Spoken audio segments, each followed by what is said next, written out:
Hi there. Okay, this is about preparing your goat's milk for making goat's milk soap. You are going to need a gallon Ziploc bag, fresh goat's milk, and a kitchen scale. I use a Fusion NBX 3000, 2000, I'm not really sure, but it works great. You can use a KD160 or other kitchen scales. This just happens to be the one that I have in hand. What you're going to want to do is, have something that you can hold the Ziploc bag and the milk in. And for my particular goat's milk recipe that I'll be using tomorrow with lard as my fat, I will be doing 18.9 ounces of fresh goat's milk. So I write that on the outside of the bag and I leave a little space because inevitably you go over a little bit as you're pouring it in there, and that's perfectly okay. You just want to write below the weight that you need, the weight that it actually is. So I'm just going to adjust this. So instead of looking at me, you are looking at what I am doing with the scale.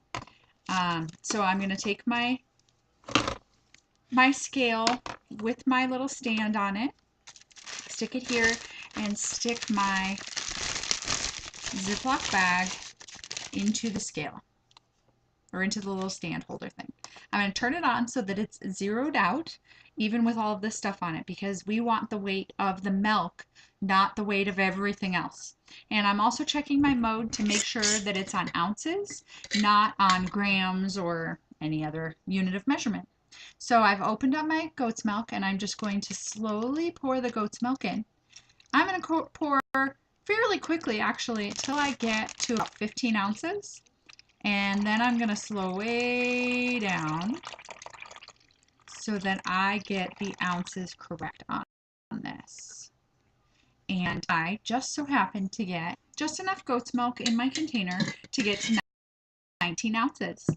And so on the outside of my bag, I am going to write below the 18.9 ounces that I wanted it to be, 19 ounces. That way I know exactly what it is. Here's the trick.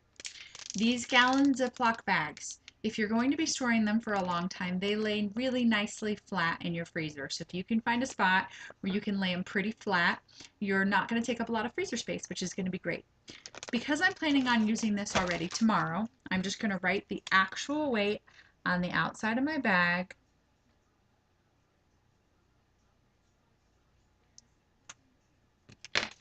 I am going to freeze this just like this. I'm going to pop it in the freezer, so it's just going to sit like that because I plan on using this tomorrow.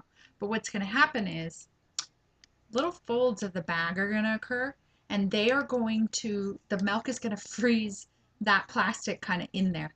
So tomorrow when I go to make my goat's milk soap, there we go. I am going to take it out of the freezer about 20 minutes to a half an hour before I'm ready to use it, so that the outside of it softens and defrosts a little bit, so I can pull that plastic right out of there. Now, when you're doing it and you're measuring out, say, your 18.9 ounces of goat's milk, and you get up to 18.95 or 18.98, that's perfectly fine. Write it on the outside of your bag, and then tomorrow when you go to make your soap, or whenever you go to make your soap, let it defrost a little bit, pour a little bit off, pop it back on your scale and measure it to get to that 18.9. It is important to make sure that your weight is accurate because we're working with chemical reactions. You want the right amount of goat's milk to go with your fats and your lye for your soap making. So that's it. Easiest way.